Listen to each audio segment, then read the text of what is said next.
Rah.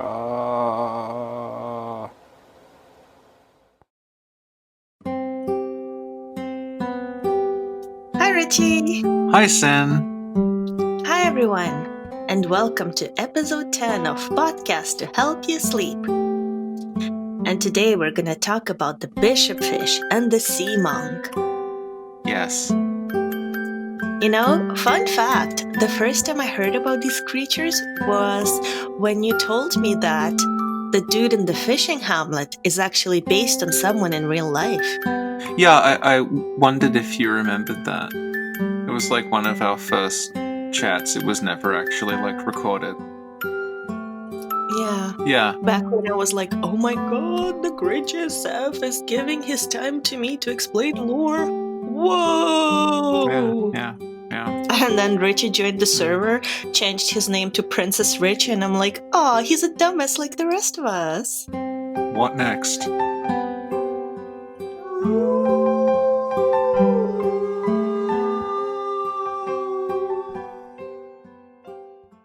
Richie, Yes. could you tell us who's on top of your monitor right now?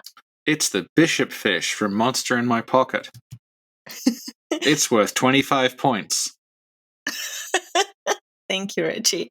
Could you tell us a bit more? Well, the Bishopfish, the one on top of my monitor is the Monster in My Pocket one. So the design for that is a bit.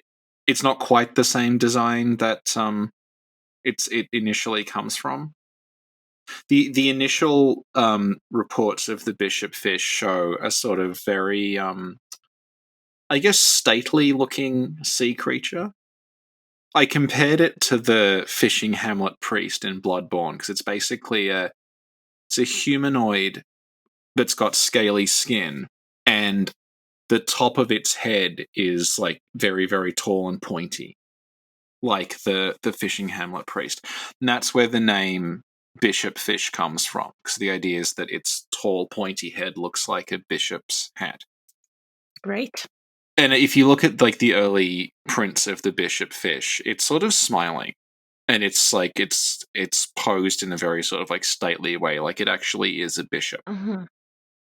But the Monster in My Pocket one that's on top of my monitor, that's just basically a sea monster. Like it has like big sharp teeth, and it's got these huge bulbous eyes on the side of its head, and it's kind of roaring. Yeah. Yeah. So, have you seen the image of the bishopfish? Yes, I have. Yeah. So how would you describe the bishopfish? It's like somebody who dressed up as a fish for Halloween. Yeah. The pointy head looks like a bishop's hat, and then it also has what seems to be like robes going down the back. Yeah, like a cape or something. Yeah, and it's got a nose. Its face is very human looking. Yeah. I like how the upper body is very detailed. And then the legs are just blobs. It's like, oh no, we're running out of time. Finish it quickly. We gotta print. Blop. Okay, so here's the first here's where it's first recorded in writing, but this is not from the person who actually saw it to begin with. So this is an account from 1554, but the monster itself was seen in 1531. So there's a 23-year difference between it being seen and this being written.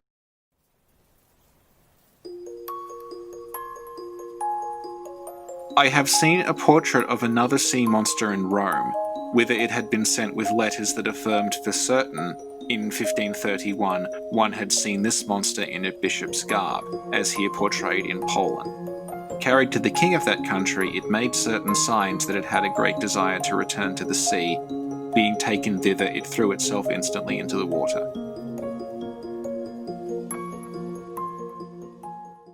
So it's someone writing about how they heard that 23 years ago in Poland, they found this thing and then it demanded to be let go. So they did, and it disappeared. And it's presented to the king of Poland, who was Sigismund the First. And it's described there as a fish in a bishop's habit, so you can sort of see like where the look of the creature comes from. So we kept talking about like the hat and the robes and everything.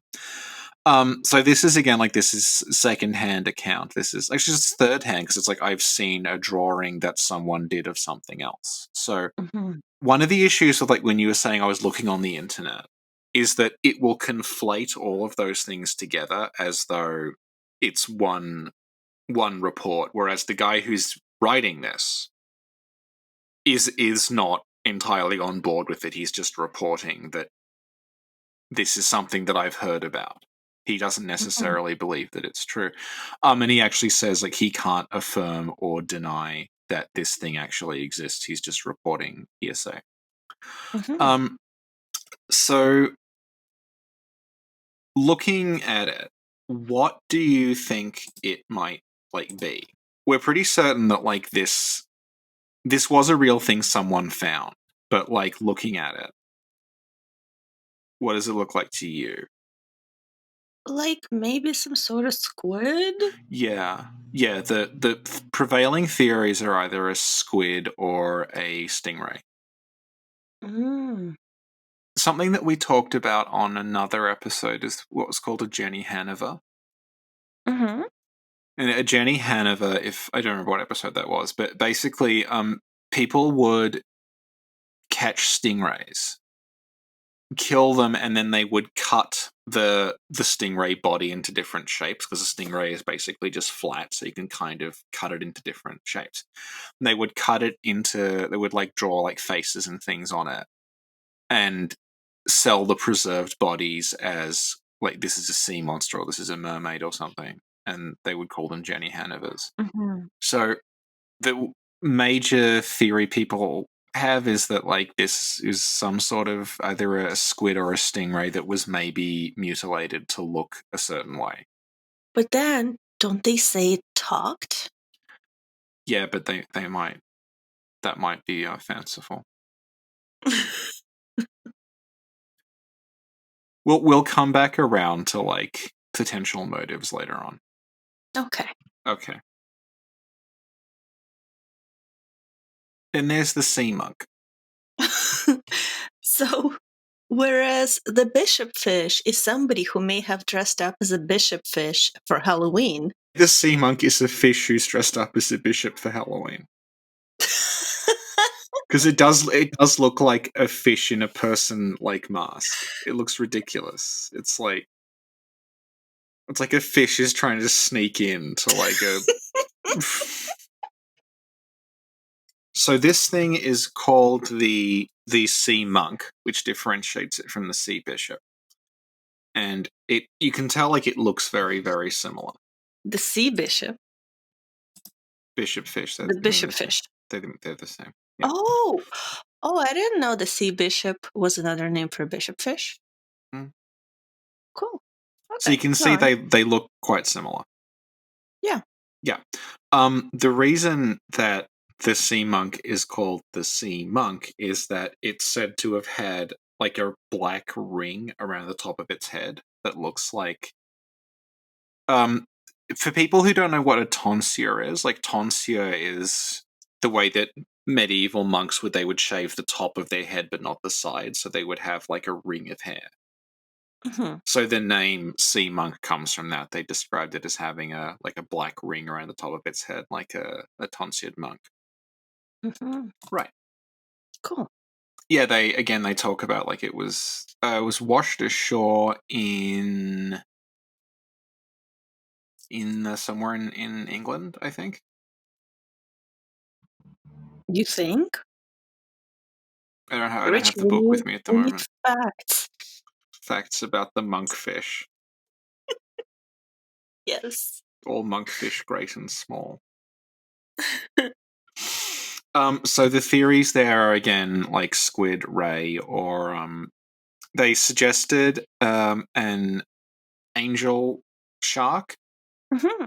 So if people don't know what an angel shark is, they're a shark, but if you saw them, you'd probably think they were a stingray because they're just very flat very, very, just imagine like a very, very flat sort of round shark that. Yeah. Yeah. So those are the two cryptids that we wanted to talk about. Mm-hmm. The only real like story is what we mentioned before, where the bishopfish was brought before the king of Poland. It wanted to go back into the ocean, so they let it back into the ocean, and apparently, it could do the sign of the cross. Apparently, and I read somewhere else that the bishopfish could like call up storms by raising its hands in the sky. Ooh. Ooh. But yeah, that's really it for bishopfish. Something that we mentioned at the start is that both these creatures, like the reports that we have, are like a good while after like the actual sighting. And what happens is that over time they got like more and more would be added to them. So like most of the cryptids that we've talked about at the beginning, there almost certainly was like a real physical thing that was observed like empirically by people, and then that over time more and more things are sort of added to it in retelling the story. So I think we should now talk about like the possible motives for claiming these things, like the reasons why people might be adding more and more and more to these stories, sort of increasingly making them fanciful. Mm-hmm. So do you know about Luther's moon calf? No. Do you know who Martin Luther is? You typing? Okay. So Martin Luther was he was a reformist who was opposed to the Catholic Church. Basically, he didn't like the Pope much. The Pope didn't like him. So what happened was around the time of the beginnings of like not the beginnings, but around sort of the time of the Reformation that Luther was involved in, there was a two-headed calf born. And the calf, apart from having two heads, it also had its caul was still, the caul was like the sort of like the membrane when you're born. Its caul was over its face. So that the idea is, it's a weird monster cow and it's got a caul on its face, kind of like a monk. So people were saying, oh well, the this monstrous thing that is a monk is like an omen of Luther. It's like showing you that like, you know, God is sending this sort of monster to show us that actually like this monk is a monster. It's this two-headed calf. So you shouldn't be following this man. Luther picked up on that and turned it around and said, no, this monster is actually representative of the Catholic Church. Oh. And then Luther went on to produce two more monsters, which he made up. There was no basis for them. Okay. And he said that the two things they were the papal ass and the monk calf. And it was like he was kind of parodying the idea that you would associate him with a monster. So look at all these other weird things that exist, and they're clearly symbolic of the Catholic Church. So you'll notice that was 1522, 1523, which is, you'll notice like that's around the time that the bishopfish and the Seamonk are first mentioned. Mm-hmm. So the theory that people kind of have, it's not like easily provable, but it sort of makes sense, is that it was people seizing on that idea of like the using monsters to represent the Catholic Church or represent Luther. So they were saying, along with the papal ass and the moon calf, there will also be there's like a fish bishop and a fish monk. Mm-hmm. Talking about Jenny Hannavers, it's possible that they were actually like constructed creatures, like people found washed up stingrays and washed up squids and possibly mutilated them and presented them as another creature. It's also possible they had just decomposed to the point where they didn't look like the original thing anymore. One of the things you see when people talk about sea serpent bodies being found on shores is that you'll have these photos and it's like, well, clearly this is some sort of sea monster because it's just like a head and then like this really long body behind it. But what those actually are is like, those are almost always dead whales. Dead whales are dead dolphins. And what happens is that they die in the water and they decompose. And then what washes up is just the spine and the head, which gives it the impression that it's this long sort of snake body. But it's just a dolphin or a whale, and what's happened is that like the rest of the torso and the limbs have all just broken off as it's decomposed. Mm-hmm.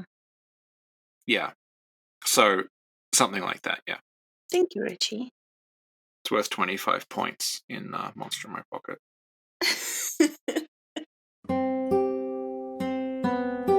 That was Podcast to Help You Sleep, episode 10, Bishopfih and Seamonk. Thank you, Richie. Thank you, Sin. And thanks for listening, everyone. Have a good night. Bye. Bye.